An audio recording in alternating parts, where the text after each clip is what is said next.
Across the Fence. I'm Jolene Whitney. The Church of Jesus Christ of Latter-day Saints founder Joseph Smith was born in Sharon, Vermont. Now it's time to light the lights for a 3 decades old transformation to turn the site into a twinkly, sparkling holiday celebration for kids from 1 to 92.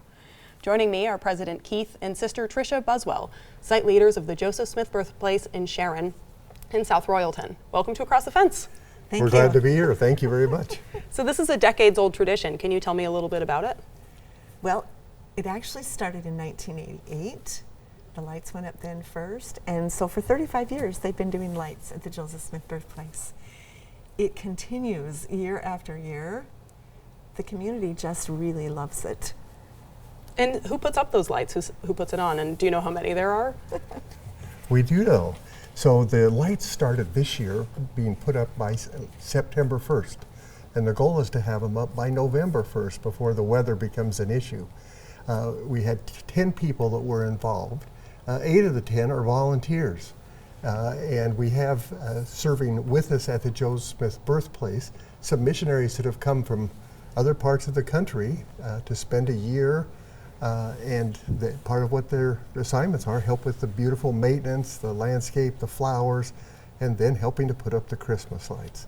And so that's who did it, was basically these 10 people, 8 of them volunteers, and worked out real good. And there's over 200,000 Christmas lights on Wow. the site. Yeah.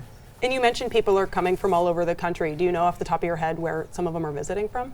Well, yes, we have people throughout the year, but even through the holidays, that people are coming to Vermont to enjoy the holidays, either Thanksgiving or Christmas. We get calls to say, when are your lights on? We want to come. We've heard about them. So it's a pleasure for us to be able to have, and sometimes they're from out of the country that may be here, others that are family members from different parts of the country that have come to return or come to ski. And they've heard this is something they need to see while they're in Vermont. Absolutely, a great après ski destination, Yes. maybe. Yeah. So if I'm coming to see the lights, what can I expect to see? So I'll tell you a little bit how to get there first. Oh, absolutely. Okay? So it's between Sharon and Royalton on Route 14. You get off and go up Dairy Hill Road. You go up 2 miles to LDS Lane. Then as you turn and head up the lane, you'll go past maple trees that are decorated, as well as then you go almost a half-mile loop from that point. You'll see 3 buildings decorated with lights. There's a multiplicity of trees and bushes of different sizes that are all decorated with lights. We have a star at the top of a flagpole with lights coming down.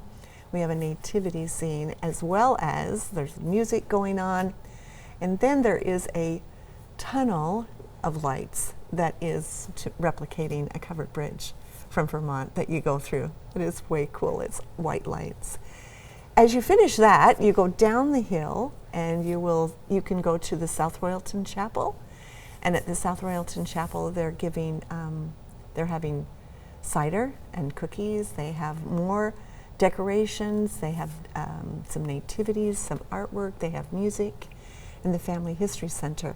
And the good thing about all of this is that it is free. There's no admission. And the things that the open house at the church happens Friday, Saturday, and Sunday nights. So we're open every day from dusk, when it gets dark, the lights are on, until a little after 9 o'clock at night. The visitor at the church there, it's between 5:30 and 8 on Friday, Saturday, and Sundays. But people are welcome to come any night. They don't have to wait till that, but that is something else that's just a little special on the weekends. Great.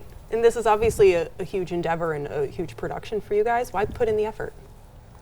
Well, that's a good question. When we look at just the symbolic nature of what are Christmas lights all about, that we know from a kind of religious basis, and for people as they look at it, the Jesus Christ is known as the light of the world.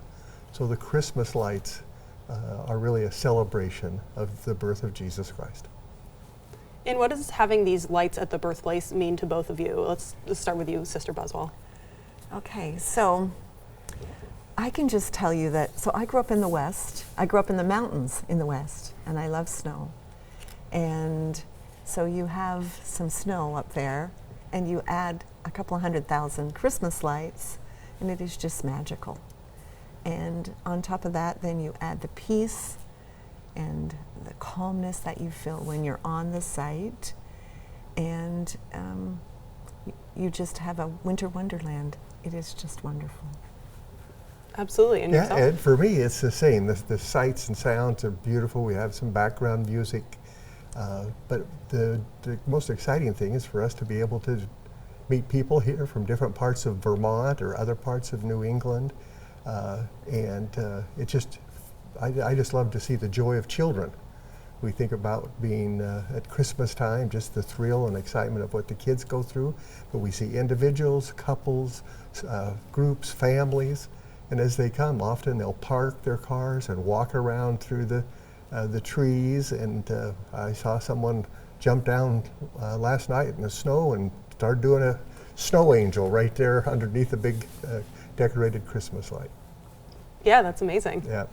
So, of course, the location is the birthplace of Joseph Smith, who was the founder of the Jesus Christ Church of Latter-day Saints. What's the significance of that being the birthplace and having the lights there? So Joseph Smith is the founder of the Church of Jesus Christ of Latter-day Saints. And he was born there on December 23rd, 1805. He lived there just for 2 years. Actually, he was in that site for just 2 years. But Joseph Smith was raised the first 11 years of his life really in New England. 30 miles north and south of that spot is where he was really raised. And then when he's 11, he actually leaves and goes to New York. So on his 100th birthday, the Church of Jesus Christ of Latter-day Saints puts up a monument, and they actually dedicated it on his birthday in 1905. So the monument has been up for 118 years this year. Joseph Smith, we honor Joseph Smith as a prophet of God.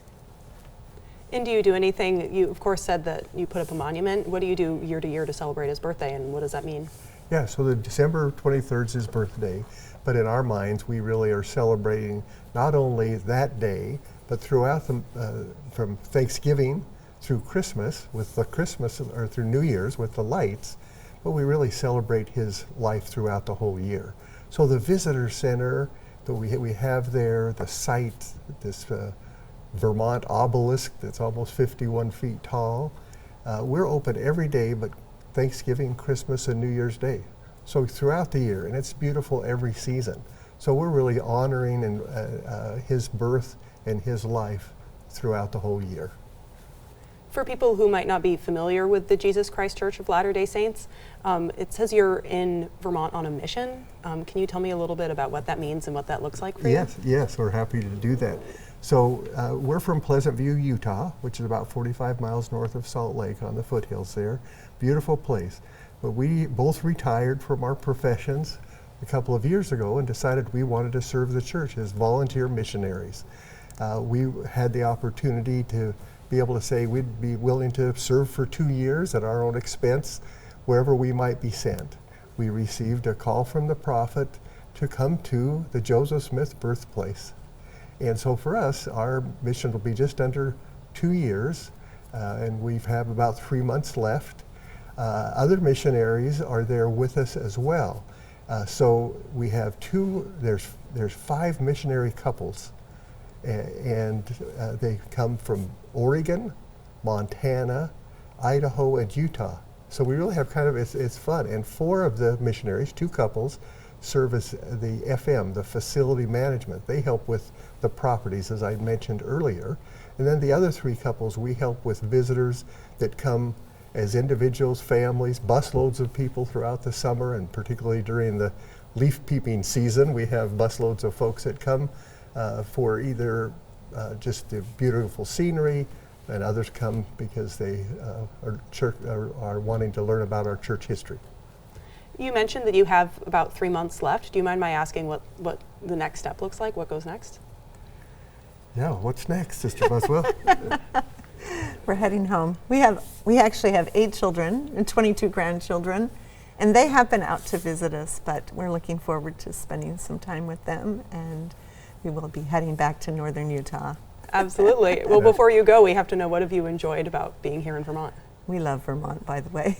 We really do. We Yep. enjoy the general stores. We enjoy the people. We enjoy the landscape. We enjoy the land. There's so many things about Vermont that we truly do love, and we have explored Vermont a lot. Yeah. So the farms, the fields, the mountains, the rivers. There are such beautiful rivers in Vermont. In the west, we have some really big rivers and pretty small rivers, and it's semi-arid there. So for us to be able to see everything green, the Green Mountains are really green. The Rocky Mountains really have lots of rocks and some green, but we also don't have our views are different because we don't have the forest all the time to block the view. So that's different. But for me, I think again the classic diners, the main streets, the gazebos, the libraries, the post offices, all of the things that we see. But for me personally, if I look at specifics, what am I going to miss? I'm going to miss snowflake chocolates. I'm going to miss maple creamies, and I'll miss the opportunity to see another covered bridge because we don't have those in Utah. So it'll be something that we'll have, but we really have become part of Vermont. It's very much internalized, and we've gone to all corners. So I'll also miss maybe a few townships that I haven't enjoyed on my membership in the 251 Club. So I've got a few more townships to visit. Well, you've got me beat. Okay. Well, that, and we'll miss the people. Yeah. The people of Vermont, as well as the people that come to the Visitor Center. Wonderful people that come, and the people that we've been able to serve with So at the Visitor Center. Yeah, these other missionaries. And the members that we've met that are members of our church, the people we will miss because we have loved the people of Vermont. Well, thank you so much for joining us today. Take care. Nope, excuse me. That takes care of Across the Fence for today. Thank you for joining us. Have a good one.